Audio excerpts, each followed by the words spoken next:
One day, something unexpected happened to me. It all began when I took my husband to the doctor for a regular checkup. We thought it would be just a normal visit, but it turned out to be a big shock. The doctor, Dr. Lawrence, looked very serious and told us some scary news about my husband's health. His serious face made it clear that this was serious. I felt really scared and couldn't believe what I was hearing. The person I loved and took care of was now causing me worry and fear. Dr. Lawrence told me I should think about my safety and maybe stay away from my husband for a while. His words made me feel overwhelmed and afraid. My name is Evelyn Frieden, and I'm 50 years old. I spent the last 10 years working at a big company that makes medicine. That place feels like a second home to me, giving me comfort and making me feel like I belong there. Even though I'm older, I've kept working full-time and earned the respect of my coworkers. Not many people my age still work full-time, but I've always been okay with it. Part of the reason I'm so dedicated to my job is that I didn't get married until 4 years ago. My boss, Winston, and I are close because we're both single. Once, he jokingly asked me if I was ever going to get married, but I knew he was just teasing. Around that time, I was seeing Daniel secretly. He's older than me, was married before, and like me, doesn't want kids. We met through a service that helps people find companionship later in life. We decided to keep our marriage quiet, not telling anyone about our plans, even though our boss made jokes about us getting married eventually. Daniel and I got married quietly, without any big ceremony, just signing papers at City Hall. It was simpler than I expected, but I was excited about our future together. However, when Dr. Lawrence gave me scary advice, I had to rethink everything. My feelings of care for my sick husband were now mixed with fear and confusion. Dr. Lawrence's words kept echoing in my head, telling me I needed to act to keep myself safe. As I stood there trying to understand what was happening, I realized I had to make a decision quickly.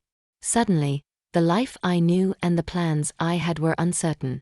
I'm Evelyn, and my husband Daniel works at a factory. Honestly, I make more money than he does. Daniel started working at the factory right after high school. I grew up in an orphanage and always wanted to be independent. That's why I didn't want to quit my job at the pharmaceutical company even after we got married. I love my job too much. When Daniel and I got married, I told my boss Winston right away. He congratulated me, but I could tell he felt a little sad. Maybe he was lonely because his friend, who was also single, got married first. I tried joking with him about it, but he didn't seem to want to talk about it, so I dropped it.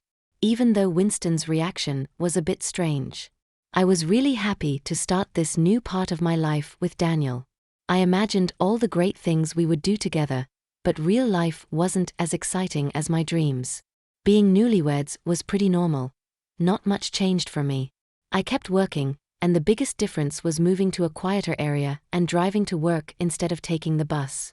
Daniel and I shared my old car because he didn't have one. About a year after we got married, things started to go wrong. Daniel began acting differently. He didn't seem himself, he barely touched his breakfast, seemed lost in his thoughts, and even mixed up simple things like condiments. His clothes didn't match, and he became quieter both at work and at home.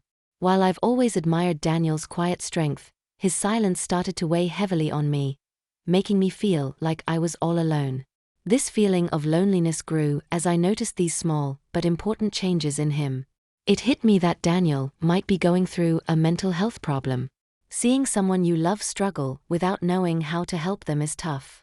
So, I decided to take Daniel to a special clinic that helps with both mental and physical health. There, he was diagnosed with depression. I knew a bit about depression, but hearing the official diagnosis made everything seem a bit darker. The doctor explained that the best way to deal with depression is to figure out what's causing it and tackle that directly. However, finding out what exactly was making Daniel depressed was hard. He had been working at the same factory for years without any problems, and nothing big had changed at his job. I even worried that maybe our marriage was somehow making him feel this way. As we talked with the doctor, I reassured him that Daniel and I were living a happy life together, and we couldn't pinpoint any specific problems at home that might have caused Daniel's depression. The doctor told us to come back if anything changed or if we figured out what might be causing his depression. But even after visiting the clinic multiple times, we couldn't find out why Daniel was feeling so down, and as time went on, his depression only got worse. On his worst days, he could hardly get out of bed, often had headaches, and sometimes had to call in sick to work. He lost his appetite and a noticeable amount of weight. Eventually, he had to quit his job because he couldn't keep up anymore. Daniel felt guilty for relying on me financially, but I assured him that I was okay with working. My main concern was his health. It was really hard to see him suffering so much, and I was always worried about him. Once, when I was at work, Daniel went out and got lost on his way back home. That made me worry even more because I wondered if he was not just dealing with depression but maybe even dementia. That thought added to my stress. When my coworker asked how things were going, I had to admit that Daniel wasn't getting better. It's tough to watch someone you love struggle so much without being able to help them. One day, Winston, my boss, noticed that I looked really tired and gave me an energy drink. It made me feel a little better, and I was touched by his kindness. He reminded me that we're all in this together, and his words almost made me cry. With everything going on with Daniel, I hadn't realized how much stress I was under. It became clear that I needed to take care of myself too, or else I might fall apart. So, I threw myself into my work, trying to keep things as normal as possible in our lives. A year had gone by, but things hadn't gotten any better for Daniel. If anything, they had gotten worse. As our third wedding anniversary approached, I couldn't see any improvement in his condition. Then one morning, I realized our car was missing. I checked again, but it was gone. Since Daniel's diagnosis, I was the only one who drove it, and I hadn't used it since the day before, so it should have been at home. I asked Daniel if he knew where the car might be. He said he thought it was there when he got home yesterday. I remembered he had gone out for a bit while I was at work. The doctor had suggested he try walking or jogging to help him cope. If the car was there when he came back, it must have disappeared during the night. With the car gone, I had to use public transport and ended up being about 10 minutes late for work. I explained the situation to Winston, my boss, who was understanding but curious about the car's disappearance. He wondered if Daniel might have taken it, but I didn't think so, given Daniel's condition and his reluctance to drive since getting sick. It didn't seem likely. Despite Daniel's memory lapses and mood swings, I couldn't imagine him being responsible for the missing car. The car mystery just added another layer of complication to our already tough situation. Right after realizing the car was gone, I reported it to the police, hoping it would turn up soon. But deep down, I worried that it might be gone for good. And if that wasn't enough, something else strange happened on payday. I went to the bank to withdraw some money and found that my account was empty. I was shocked. We had a joint account, which I checked next, only to find it was also empty. This left me completely puzzled. Daniel and I shared the joint account, but he didn't have access to my account, and he didn't know its PIN. Yet somehow, all our savings had disappeared. It hit me hard, and when I got home, I confronted Daniel about it. I asked Daniel if he knew anything about the money missing from our joint account. He seemed genuinely puzzled and said he didn't know anything about it. Because of his depression, I was hesitant to push him further, worried it might make things worse for him. Daniel was staring at the ceiling, looking distant like he often did. When Daniel was lost in his thoughts due to his condition, it made me wonder if he could have taken the money, but I wasn't sure. Planning to talk to the police about it, I felt overwhelmed by losing both our car and our savings. The financial strain was tough, especially since I didn't have a family to lean on for support. Growing up in an orphanage, I didn't have parents to help me out in tough times. With Daniel's condition not improving, it was suggested that we move to a bigger hospital with more resources than the small clinic we had been going to. The clinic had done what they could, but they thought a general hospital could give him better care. They even gave us a referral letter, so we decided to go to the general hospital. For the first time, taking a taxi was a bit nerve-wracking for me, and Daniel stayed quiet throughout the journey, lost in his thoughts. As we arrived at the hospital, I took a deep breath, preparing for whatever might come next. I walked into the hospital and handed over the referral letter at the reception, expecting to wait a while since it was a busy place. The lobby was full of patients, each waiting for their turn. After about an hour, Daniel was finally called in for his consultation. While he went inside, I took out a book to pass the time. But before Daniel had even settled into the doctor's office, a nurse came up to me. "Excuse me, are you Mrs. Simmons?" she asked.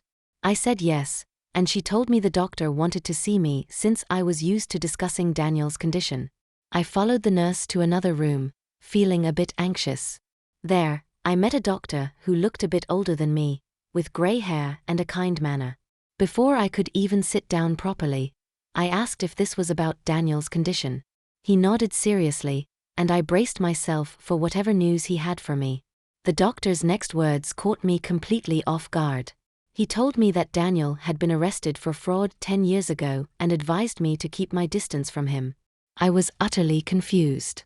Why was this coming up now during a routine medical visit? The doctor explained that he suspected Daniel might be faking his depression. He remembered treating a deep cut on Daniel's leg during surgery 10 years ago, which raised his doubts. This revelation shocked me. I thought we were dealing with Daniel's mental health, but now I was learning about his hidden past and a possible deception about his current condition. It was a lot to process, and I struggled to reconcile the caring husband I knew with the person the doctor described. When the doctor mentioned recognizing a large scar on Daniel's right leg, it all started to make sense. I knew of the scar but didn't know how Daniel got it, as he had never mentioned it. Finding out that the doctor before me was the one who had treated Daniel's injury years ago felt like an unbelievable twist of fate. As the doctor continued, he revealed more about Daniel's past. Daniel had injured himself during a dispute with his ex-wife, which stemmed from him stealing her money and luxury items. Shockingly, he had even pretended to have dementia to lower his ex-wife's guard before committing fraud. This pattern of faking illnesses to aid his deceit was truly disturbing. Learning about Daniel's criminal history and arrest was overwhelming. I hadn't looked into his background before marrying him. Having been alone for most of my life, I was just grateful to find someone who wanted to be with me. The doctor's serious warning that Daniel could be a danger to me sent shivers down my spine. His tone made it clear that this was a serious situation. It hit me hard. I had been deceived. In the days that followed, I struggled to act normal around Daniel while secretly planning my next moves. I decided to install surveillance cameras around our home to monitor Daniel's actions when I wasn't there. About a week later, I noticed a watch and bag were missing. When I reviewed the camera footage, I saw Daniel leaving the house with them and returning later with a lot of cash, looking pleased with himself. This footage confirmed my worst fears. Daniel was the one behind the theft of my belongings, the car, and our savings. Seeing hard evidence of his deceit was heartbreaking. Daniel had lied to me and manipulated me, betraying the trust one had in him.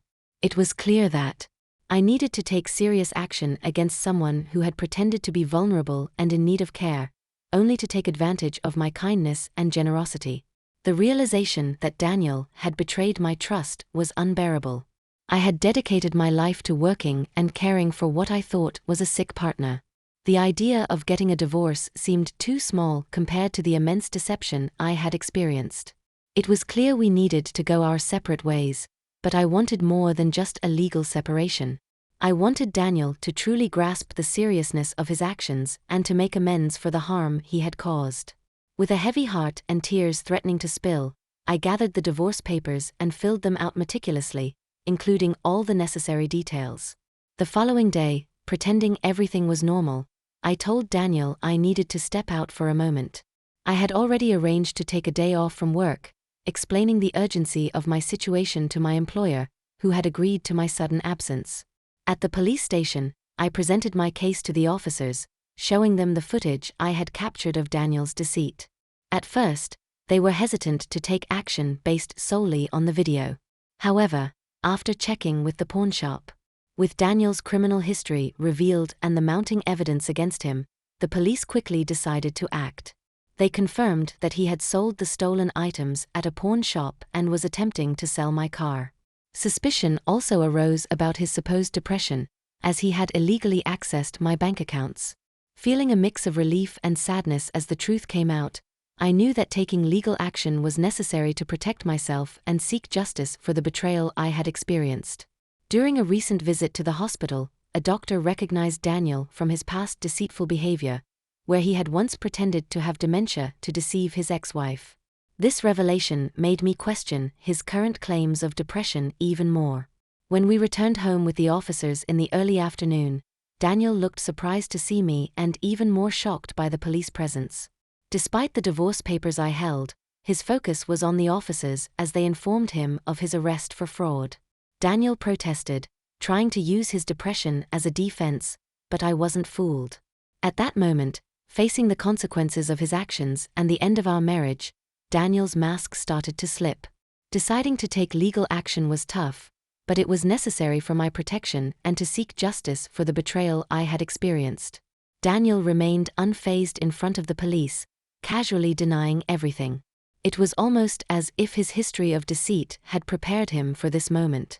He showed no signs of guilt or remorse, instead challenging us to provide proof of his fraudulent actions. His boldness was shocking, especially with the police ready to arrest him based on solid evidence. It was clear that he was accustomed to manipulating situations and underestimating their seriousness. He had deceived me, taking advantage of my trust to steal from me and exploit my kindness. Yet, in a twisted attempt to shift blame, Daniel suggested that it was my fault for being too trusting, which felt like another insult. His audacity was astounding. I had supported him, hoping for his recovery, only to be betrayed and treated with disdain.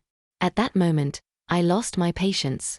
I declared my intention to seek legal advice and pursue alimony, urging Daniel to face the consequences of his actions. My outburst at the police station surprised everyone, including the officers, but it finally seemed to shake Daniel's composure. As the police handcuffed him, his defiance crumbled. He looked defeated, his arrogance replaced with frustration as he was led away. Watching the scene unfold, I felt detached, as if I were watching someone else's life unravel. Ever since the doctor's warning, nothing had seemed real anymore. Yet here, confronted with the harsh reality of my situation, determined to move forward from the chaos Daniel had caused, watching him being taken away by the police felt surreal, almost like a scene from a dream. This moment marked a turning point, allowing me to imagine a return to the life I had before the chaos of marriage consumed it. A sense of relief washed over me, knowing I wouldn't spend my future under Daniel's manipulative control. However, I also felt a wave of loneliness. After waiting more than 47 years to marry, the idea of being alone once again overshadowed my newfound freedom. 2 months later, our divorce was finalized. Daniel's arrest had caused a slight delay in the process, but by the time everything was official, my emotions had settled. I was able to reflect on our shared history with a clear mind. Daniel's future was uncertain, facing imprisonment for his second offense. I could only hope that this experience would lead him to sincerely reconsider his choices. In the aftermath of our dissolved marriage, which had become nothing more than a disillusioning memory, I found myself contemplating my next steps over a simple lunch at work.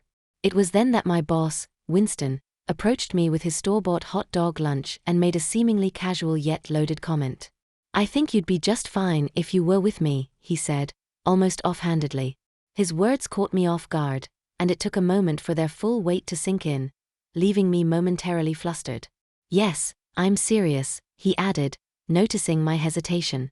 His tone was smooth yet sincere. I was speechless, momentarily forgetting about my lunch, as I processed Winston's proposition. He then went back to work, leaving me to contemplate his unexpected offer. In the days that followed, the idea of a romantic relationship with Winston had never crossed my mind, yet I couldn't ignore the care and stability he had always shown me. His steady presence and responsible nature suddenly made me see him in a new light. Despite my initial reaction, as I continued to eat and ponder, the seeds of possibility that Winston had planted began to take root in my mind, suggesting a future I hadn't dared to imagine until now. The idea of inviting Winston out for a meal after work sparked warmth within me. It kindled a sense of hope for the future. Perhaps this was the perfect moment to embark on a new journey, to explore the possibility of happiness and companionship once again. The thought of stepping out of my comfort zone and into a new beginning with someone who had shown me kindness and support felt both thrilling and comforting. Tonight, I decided, could be the start of something new and beautiful. Thank you for being with us and listening until the end. If you found it interesting, please subscribe, give us a like, and leave your comments. We'll see you on the Retaliation Realm channel.